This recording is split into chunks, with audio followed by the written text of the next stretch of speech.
Hello boys and girls, it's Millie's Nanna again, and today's story is Rapunzel. Now this particular story is by Chloe Perkins, and Rapunzel is a very, very old story and it's been retold in this book. Shall we turn the page and see how the story reads? Once upon a time there was a girl named Rapunzel. Rapunzel had lovely, long, beautiful hair and a lovely voice.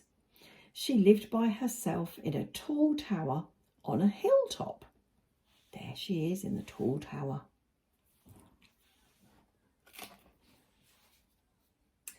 When Rapunzel was a baby, a witch had taken her far away from home, through the forest and to this tower. There's the tower. Rapunzel was never allowed to leave. When the witch needed to visit, she would call out, "Rapunzel, Rapunzel, let down your hair." And Rapunzel would throw down her long braid and the witch would climb up to the tower window. There we are, there's the old witch. She's going to climb up her hair. Rapunzel was lonely in the tower by herself. Sometimes a mouse or a bird would visit her, but she longed for a real friend. One day a prince was riding through the woods when he heard a melody coming from the tower window. He thought there must be a girl up there as lovely as that song. There he is on his fine horse.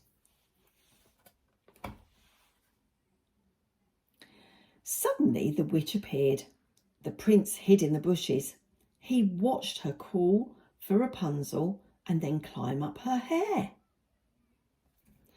The prince waited for the witch to leave and then he called, "Rapunzel, Rapunzel, let down your hair." Rapunzel let down her hair, but when she saw the prince in the window, she gasped. "Who are you?" she asked. The prince bowed and introduced himself. Then he and Rapunzel began to talk. They talked for hours.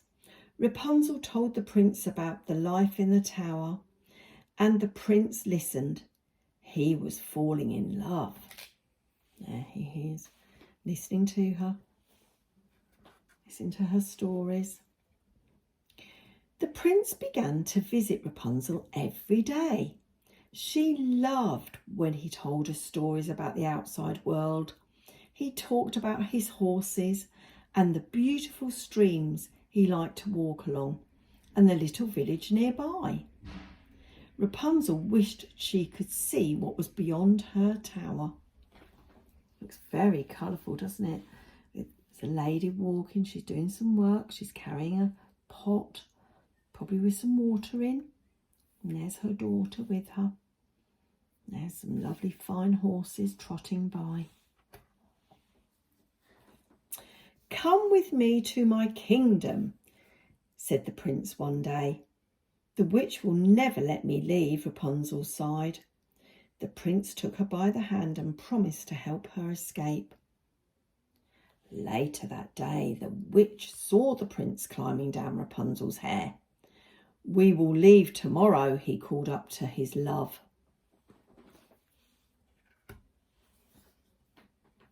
The witch was furious. As punishment, she cut Rapunzel's long, beautiful hair. Then, with a wave of her wand, she cast Rapunzel from the tower, deep into the forest. Oh dear, poor Rapunzel's been cast aside. The next day, the prince returned. "Rapunzel, Rapunzel, let down your hair," he called. Rapunzel's beautiful hair came tumbling down. But when the prince climbed up to the window, the witch was waiting for him. What a shock! The witch put a curse on the prince that made him unable to see. Blindly, the prince escaped from the tower. He called Rapunzel's name, but she was too far away to hear him. He wandered the forest searching for his lost love. Many days passed. The prince had almost given up hope. Then one day he heard a lovely melody. It was Rapunzel. He was sure of it. Rapunzel, he called out. Reunited, Rapunzel and the prince embraced. That means they cuddled one another. When Rapunzel learnt that the witch's curse had made the prince blind, she wept and wept. She's crying real tears, isn't she?